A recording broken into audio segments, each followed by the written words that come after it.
So I bought this LG Fiesta 2, I think, 4G LTE, something like that.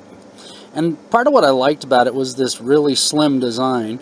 It's actually a fairly large phone otherwise, but it's a really slim, I think 9 millimeters or 8 something is the thickness.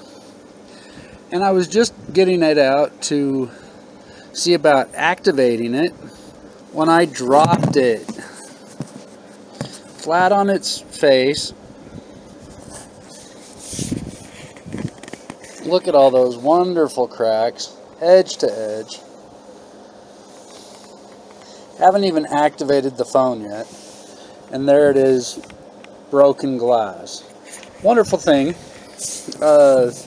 This is actually a total wireless phone from Walmart, but in store, well, you can buy the phone, you cannot buy a case for the phone. However, in store, you cannot buy an iPhone or a Samsung Galaxy S8, but you can buy a case for an iPhone or a Samsung Galaxy S8.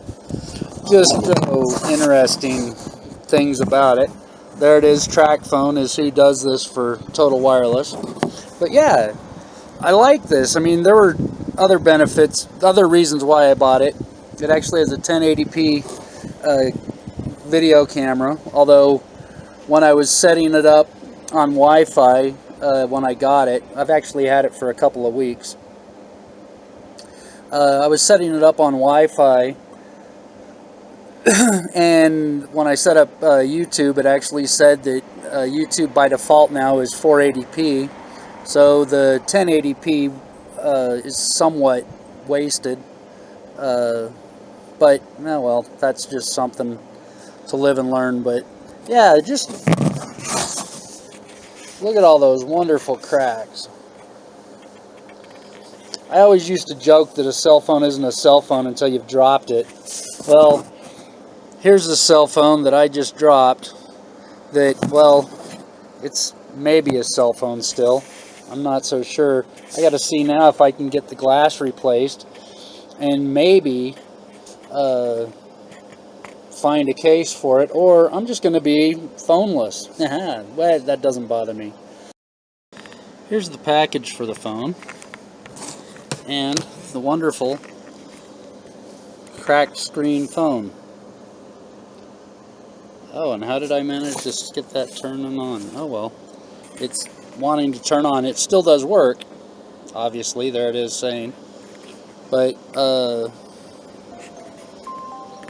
it really doesn't work with that screen. When I can actually feel the rough there, it's just not gonna work. Got a little bit of sunlight on it.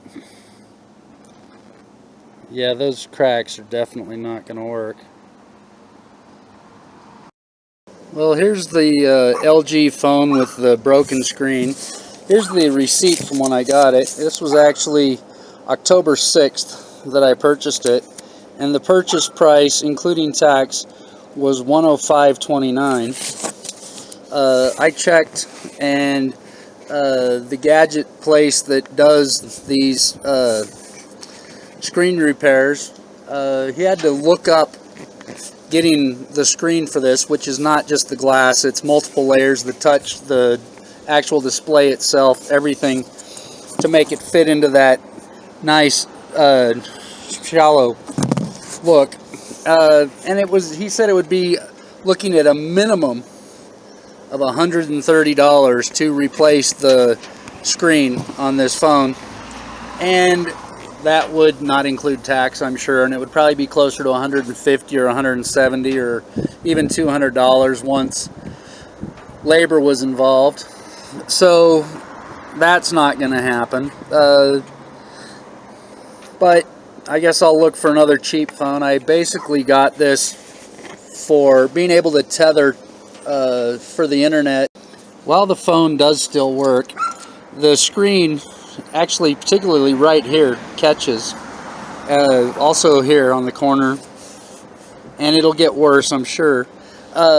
And the funny thing is when I got this, I asked at Walmart about a case, and they said, or I was told, that a generic phone like the LG, they no longer carry cases for in store, but you can go to walmart.com and get one. And that now, instead of having the cases for the generic LG phone, they have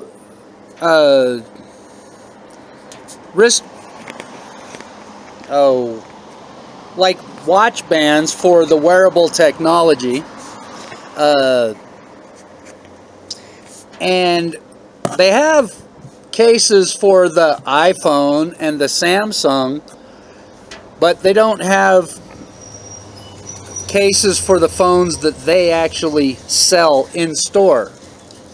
The newest Samsung they had was an S5 that I was aware of, and only on walmart.com did I ever see an iPhone available, but the cases that they have are for iPhone or Samsung, not for LG, which they sell a lot of in store.